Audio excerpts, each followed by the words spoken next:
Assalamualaikum warahmatullahi wabarakatuh. Perkenalkan, nama saya Nazla Fathia Fauziah dengan NIM 12020202118 dari kelas P4D akan sedikit menjelaskan yang telah disampaikan oleh kelompok 5, yakni mengenai teori kognitif.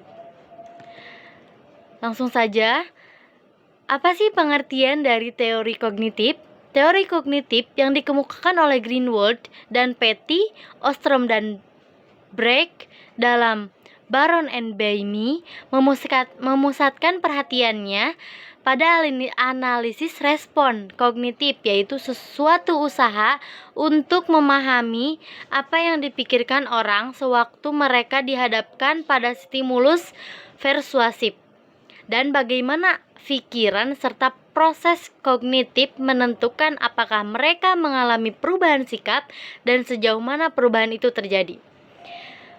Selanjutnya mengenai elemen kognitif. Teori kognitif percaya bahwa perilaku seseorang itu disebabkan adanya satu rangsangan atau stimulus, yakni suatu objek fisik yang memengaruhi seseorang dalam banyak cara. Teori ini mencoba melihat apa yang terjadi di antara stimulus dan jawaban seseorang terhadap rangsangan tersebut. Atau dengan kata lain, bagaimana rangsangan tersebut diproses dalam diri seseorang. Lalu ada struktur kognitif. Menurut teori ini, aktivitas mengetahui dan memahami sesuatu atau cognition itu tidaklah berdiri sendiri. Aktivitas ini selalu dihubungkan dengan rencana yang disempurnakan oleh kognisi yang lain. Proses perjalanan dan tata hubungan di antara kognisi-kognisi ini membangun suatu struktur dan sistem. Struktur dan sistem ini dinamakan struktur kognitif. Lalu ada fungsi kognitif. Apa sih fungsi kognitif itu? Yang pertama, memberikan pengertian pada kognitif baru.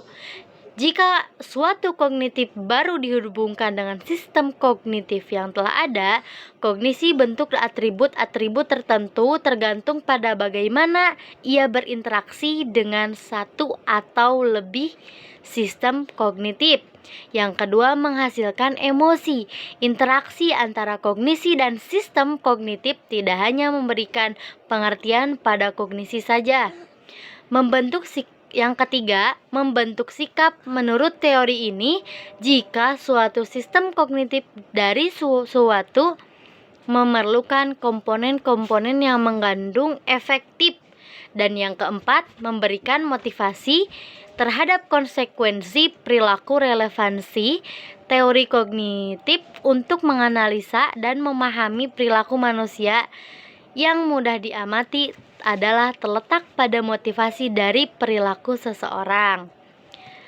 Kemudian, apa saja implementasi dalam teori pembelajaran kognitif itu? Yang pertama, pengalaman tilikan atau insight. Tilikan bisa disebut juga pemahaman yang mengamati sesuatu. Lalu ada pembelajaran yang bermakna atau meaningful learning. Dalam hal ini, unsur-unsur yang bermakna akan sangat menunjang pembentukan tilikan dalam proses pembelajaran. Yang ketiga, perilaku bertujuan atau purposive behavior. Suatu perilaku akan terarah pada tujuan. Proses pembelajaran akan berjalan efektif jika para peserta didik mengerti tujuan yang ingin dicapainya. Kemudian, prinsip ruang lingkup atau life space. Perilaku individu yang memiliki hubungan dengan tempat dan lingkungan ia berada. Kemudian ada transfer dalam belajar, yaitu proses pemindahan pola tingkah laku dalam situasi pembelajaran tertentu ke situasi yang lain. Lalu ada implementasi